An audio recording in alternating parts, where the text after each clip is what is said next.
Imamat pasal 10 ayat 1 sampai 7. Kematian Nadab dan Abihu. Kemudian anak-anak Harun, Nadab dan Abihu, masing-masing mengambil perbarahannya, membubuh api ke dalamnya, serta menaruh ukupan di atas api itu. Dengan demikian, mereka mempersembahkan ke hadapan Tuhan api yang asing yang tidak diperintahkannya kepada mereka.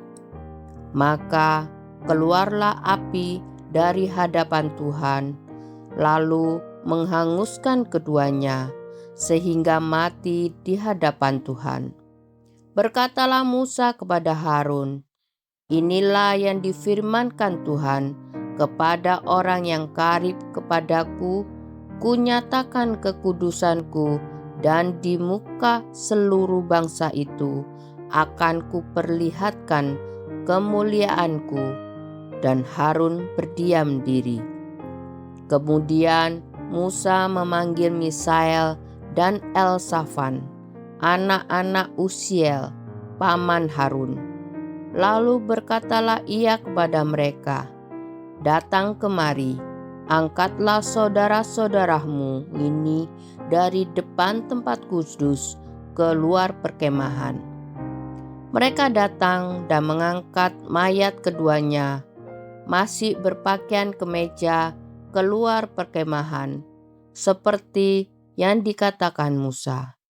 Kemudian berkatalah Musa kepada Harun dan kepada Eleazar dan Itamar, anak-anak Harun, "Janganlah kamu berkabung dan janganlah kamu berduka cita, supaya jangan kamu mati dan jangan Tuhan memurkai segenap umat ini. Tetapi saudara-saudaramu, yaitu seluruh bangsa Israel, merekalah yang harus menangis karena api yang dinyalakan Tuhan itu. Janganlah kamu pergi dari depan pintu kemah pertemuan, supaya jangan kamu mati, karena minyak urapan Tuhan ada di atasmu." Mereka melakukan sesuai dengan perkataan Musa. Ayat 8-11. Larangan tentang minuman keras bagi imam yang menyelenggarakan kebaktian. Tuhan berfirman kepada Harun, "Janganlah engkau minum anggur atau minuman keras, engkau serta anak-anakmu, bila kamu masuk ke dalam kemah pertemuan, supaya jangan kamu mati. Itulah suatu ketetapan untuk selamanya bagi kamu turun-temurun. Haruslah kamu dapat membedakan antara yang kudus dengan yang tidak kudus, antara yang najis dengan yang tidak najis. Dan haruslah kamu dapat mengajarkan kepada orang Israel segala ketetapan yang telah difirmankan Tuhan kepada mereka dengan perantaraan Musa." Ayat 12-20. Bagian imam dari korban.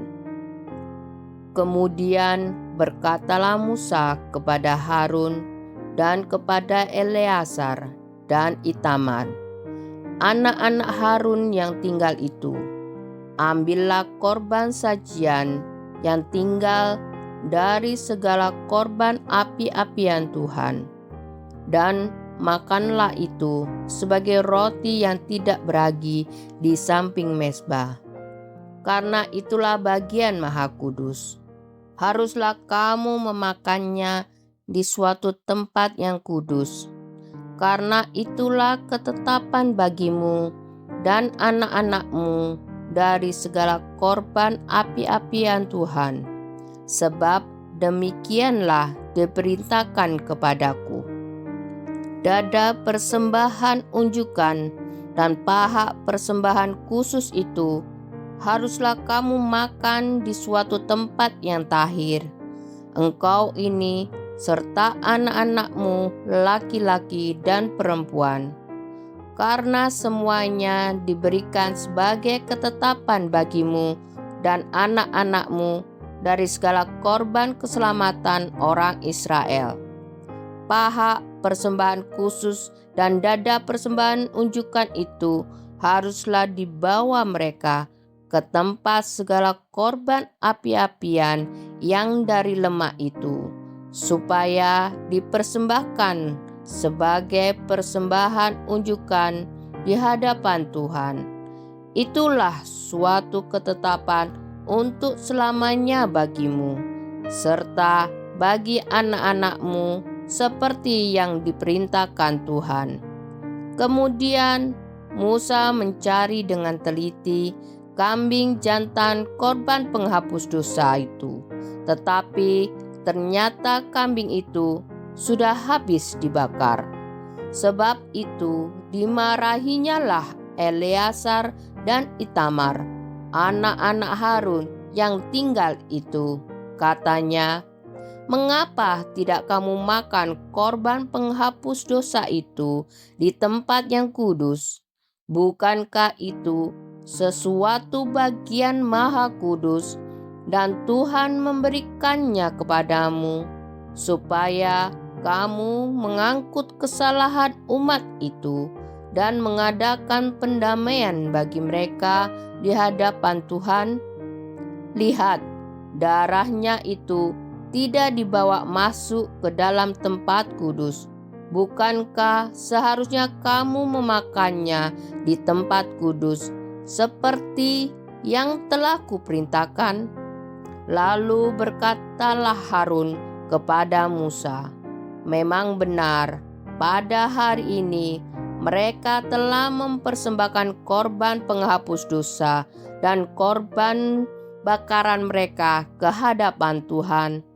Tetapi hal-hal seperti tadilah yang kualami, jikalau pada hari ini aku memakan juga korban penghapus dosa. Mungkinkah hal itu disetujui oleh Tuhan?" Ketika Musa mendengar itu, ia menyetujuinya.